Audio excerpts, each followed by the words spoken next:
नमस्कार दोस्तों, बहुत बहुत स्वागत आप सबका इस प्लेटफॉर्म में। और आज मैं आप सबको एक आपने बीएड की और डीएड वाली आर्गुमेंट सुनी होगी और इसके जो ब्रीफ है, क्योंकि अब यूट्यूब पे बीएड वाले बीएड की तरफ से बनाएंगे, डीएड वाले डीएड की तरफ से बनाएंगे।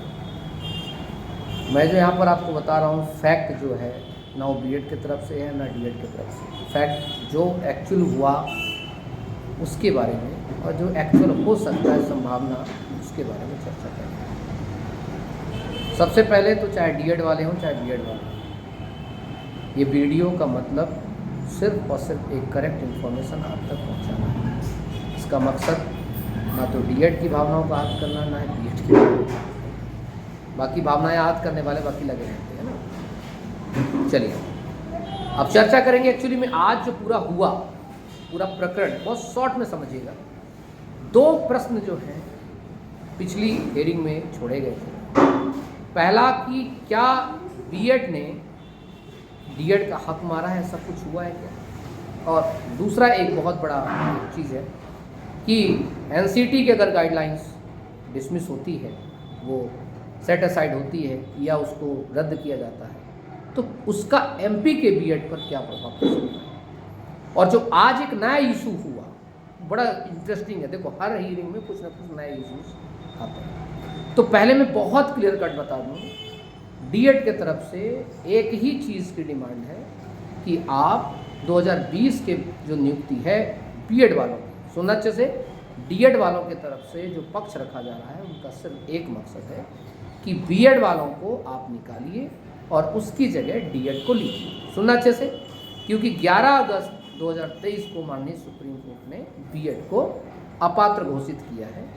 जबकि मैं आपको बता दूं कि बीएड के उस क्लॉज को अपात्र घोषित किया है एनसीटी के क्लॉज को माननीय सुप्रीम कोर्ट, है ना। मतलब बहुत इंटरेस्टिंग फैक्ट है। तो ये चीज़ें हैं और हम लोग जो लड़ रहे हैं, हमारा सिर्फ एक ही मकसद है कि किसी भी प्रकार से करके हमें जो बचाना है, हमें बचाना है उन बच्चों को, या हम जो पक्ष हैं, जो पक्षकार जो हमारे पास आए हैं, जो बीएड कैसे कैंडिडेट जो प्राइमरी टीचर में नियुक्त हो चुके हैं और वो काम कर रहे हैं। आज के 3 बहस बहुत ज़बरदस्त थी, 3 चीज़ें के बारे में। पहला, मुझे कुछ बच्चों ने बड़ा अच्छा, और हम लोगों ने काफ़ी मेहनत की, तो आज उसका एक नतीजा ये निकला कि एक पिटीशन है, अगर आपको याद हो 13687 ऐसे करके केसरी नंदन करके है। अब उस केसरी नंदन को भी और रोहित चौधरी को भी, दोनों को जॉब मिल चुकी है। जॉब मिली को 4 अप्रैल, समथिंग 6 अप्रैल, मतलब अप्रैल में उनको जॉब मिल चुकी है। तो ये पहला प्रश्न ये हुआ, मतलब वो तो डिसमिस होने के कगार पर थी वो पिटीशन, आज बच गई। अब देखो क्या होता है कि जब इनको जॉब मिल चुकी, हमने सब पूरी सप्लाई की कॉपी कि जब आज जॉब मिल चुकी इनको, तो भाई तुम्हारी पिटीशन का कोई मतलब नहीं। अब तो ये क्या हो गई, इन्फेक्शियस हो गई, मतलब ख़त्म। लेकिन उस पर कुछ क्लॉज से अभी उसको रखा, जिंदा रखा। लेकिन आने वाले समय में अगर ये प्रॉपर तरीके से समझा दिया गया माननीय कोर्ट के सामने कि जनहित याचिका और रिट पिटीशन दोनों का एक बहुत बड़ा डिफरेंस है, क्योंकि याचिका लगी है, ये जनहित याचिका नहीं लगी। याचिका में याचिकाकर्ता के जब हक पूरे हो जाते हैं तो याचिका लगभग समाप्त हो जाती है।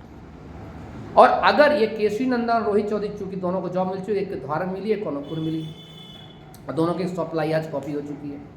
और अगर ये पिटीशन डिसमिस होती है, क्योंकि 2 लोग हैं, तो बाकी जो पिटीशन है वो तो कुछ 2023 में लगी, कुछ उसके बाद लगी है, वो ऑटोमेटिकली क्या हो जाएंगी, डिसमिस चली जाएंगी, क्योंकि उन्हीं के साथ कनेक्टेड चीज़ चल रही है। तो अगली बार जो हो सकता है, पूरी की पूरी कोशिश बीएड के तरफ से एक ही चीज़ की कोशिश होगी, और उस पर सारे बीएड के अभ्यर्थी इस पर काम करेंगे कि वो जो याचिकाकर्ता जिनको जॉब मिल चुकी है, तो अब उनकी उस पिटीशन का कोई महत्व नहीं रह जाता, और जब पिटीशन का महत्व नहीं रह जाता तो उसका आगे कोई नहीं। क्लियर कट हो गया। ये तो हो गया पहला आज का जो चीज़ था। दूसरा, अगली बार भी इसी में बहस होगी, मुझे पता 100% पता है, क्योंकि यहाँ पर जो है अब डीएड का जो थोड़ा सा जो पढ़ रहा है, थोड़ा सा कमज़ोर दिख रहा है। अगर इनको ज्वाइनिंग ना मिली होती तो इनके पास पढ़ना इनका अब था, लेकिन ज्वाइनिंग चूँकि मिल चुकी, तो इन्होंने जो याचिका लगाई थी कि हम बीएड की वजह से हमें ज्वाइनिंग नहीं मिली, या बीएड की ने हमारा नौकरी खा गए, या बीएड हमारी सीट खा गए, स्टेट साफ कर देगी, क्योंकि स्टेट ने अभी तक रिप्लाई फाइल नहीं किया था। अभी स्टेट, मैं यकीन से कहता हूँ, स्टेट यही रिप्लाई फाइल करने वाली है। क्यों है ही भाई, हमने जॉब दी इनको, ये याचिका करता हूँ, इनका डिसमिस करिए। और जब उससे डिसमिस होगा तो चूंकि वही है जो याचिका अधीन है, SLP के अधीन थी, तो अब देखो इसमें क्या होता है। तो पहला क्वेश्चन। दूसरा, तो यहाँ पर बीएड वाले थोड़ा सा अपने आप को अपडेट समझ सकते हैं। दूसरा प्रश्न ये है कि क्या 11 अगस्त 2023 के पहले जिनको ज्वाइनिंग मिली उनको भगाया जा सकता है? तो मेरा आंसर अभी भी यही है, ना। उसके पीछे वजह है रेट्रोस्पेक्टिव जो इफेक्ट होते हैं, जो भूतलक्षी प्रभाव ऐसे नहीं लग जाते हैं। अगर भूतलक्षी प्रभाव लगेंगे तो बहुत तकलीफ होगी। इसलिए मैं फिर से कहूँगा कि आप देवेश शर्मा के वाला केस को पढ़िए, तो सारा ये जो ऊहा-पूह मचा हुआ है सब कुछ हट जाएगा। पर मैं आपको समझा देना चाहता हूँ कि देवेश शर्मा में सुप्रीम कोर्ट ने क्या कहा। सुनिएगा अच्छे से। माननीय सुप्रीम कोर्ट ने देवेश शर्मा के केस को जब सुनवाई हो रही थी, तो एक सबसे लास्ट में लाइन पढ़िएगा, उसके 3 पैरा लास्ट की बहुत इंपॉर्टेंट है कि राजस्थान सरकार ने बीएड वालों को जब प्राइमरी टीचर की नियुक्ति नहीं बुलाया, वो बहुत बड़ा गलत निर्णय था। मतलब उसको बुलाना चाहिए था, क्योंकि कितनी गजब बात है। पढ़िए उसको भाई, इसलिए देवेश शर्मा गया सुप्रीम, ठीक है। और मतलब गलत था, भले ही उन्होंने एनसीटी के क्लॉज को कहा इनवैलिड किया, लेकिन ये कहा है, और ये किसी वकील ने नहीं, माननीय सुप्रीम कोर्ट के जजों ने कहा है। उसको पढ़िए कि राजस्थान हाई कोर्ट ने बीएड को प्राइमरी टीचर में जो नहीं बुलाया रिक्रूटमेंट में, वो गलत निर्णय था। वहाँ पर राजस्थान सरकार गलत थी, पढ़िएगा। और आगे चूंकि माननीय सुप्रीम कोर्ट को अच्छे से पता था कि जैसे ये केस डिसमिस होगा या डिस्पोज होगा, जो भी होगा, उसके बाद पूरे देश में क्या मचेगी, एक पूरा ऊहा-पोह मचेगा। तो जाते जाते उन्होंने एक सेंटेंस लिखा है, उस सेंटेंस को पढ़िएगा। मैं एक मिनट उस केस लॉज को खोल लेता हूँ, एक मिनट। तो उस केस लॉज में जो हम चर्चा करेंगे काफ़ी इंपॉर्टेंट है, अगर आप देखेंगे सब लोग, ठीक है। देवेश शर्मा की अपील आप उठाइए सब लोग, ठीक है। देवेश शर्मा के अपील में आप लोग एक चीज़ पढ़िए सबसे लास्ट वाली लाइन में, ये हम नहीं कह रहे, माननीय सुप्रीम कोर्ट कह रही है, सुनिएगा। What the Rajasthan high court had stated above is the certain legal position in a recent 3 जज judgment of this court in state of Manipur and others versus Suraj Kumar Okram and others. मतलब सूरज कुमार, स्टेट ऑफ मणिपुर का case था, सूरज ओकराम के बीच में। इन्होंने कहा है this position that a statute which is made by a competent legislature, कि कोई भी नियम अगर किसी विधायिका के द्वारा, राज्य के द्वारा बनाया गया है, तब तक वैलिड है जब तक उसे अनकॉन्स्टिट्यूशनल घोषित ना किया जाए। ये क्यों? By a court of law has been reiterated. तो जब तक आप मध्य प्रदेश के 2018 के गैजेट को आप अल्ट्रावायरस घोषित नहीं करते हो, तब तक बीएड के बच्चों को बाहर निकालना बहुत बहुत मुश्किल है। क्योंकि बीएड के बच्चों ने खैरात में नौकरी नहीं पाई, बेचारों, उन्होंने भी मेहनत की है। डीएड वालों ने भी बेचारों ने मेहनत की है, बीएड वालों ने मेहनत की है। माननीय सुप्रीम कोर्ट का ये कहना है कि चूंकि नियुक्ति जो पाई है बच्चों ने, जो भी पाया है, सिंपल है, इस मतलब देवेश शर्मा में सब कुछ कह दिया उन्होंने, उन्हें पता था कि होगा ये। तो उन्होंने साफ तौर पे कहा है कि जब तक आप अल्ट्रा वायरस घोषित नहीं करते, अनकॉन्स्टिट्यूशनल घोषित नहीं करते हैं नियम को, तो उस नियम से पाई गई नियुक्तियों को आप कैसे बाहर करोगे? सबसे बड़ा प्रश्न। और ये रीड किया जाएगा, इसीलिए शील नागू साहब की कच्ची आदत है, वो हार्ड एंड रिजर्व करते हैं। अगली बार हार्ड एंड रिजर्व होगा। कुछ लोग बोले थे कि आज फैसला हो जाएगा, मुझे पता था आज फैसला नहीं होगा। आज तो हमारी खुद आईए लगी थी इंटरनेशनल पे, हमने कहा हमें हमारी भी आईए का अलाउ किया जाए, लेकिन अपोजिट पार्टी ने, डीएड वालों ने उसको मतलब रिजेक्ट किया, अपोज किया कि नहीं सर, अब ये फाइनल में ये लोग बन रहे हैं इंटरव्यू में। लेकिन फिर भी कोर्ट ने, धन्य है कोर्ट को, कि कोर्ट ने सिर्फ हमें केसी नंदन में नहीं बल्कि उन्होंने साफ साफ कह दिया आप सभी में आप जो है फुली आर्ग्यू करिएगा, आपको हम सुनेंगे। तो थैंक यू सो मच। अब अगली बार आपको सुनने का मौका मिला, क्योंकि क्या है, कोर्ट में एक बड़ा सिस्टम होता है।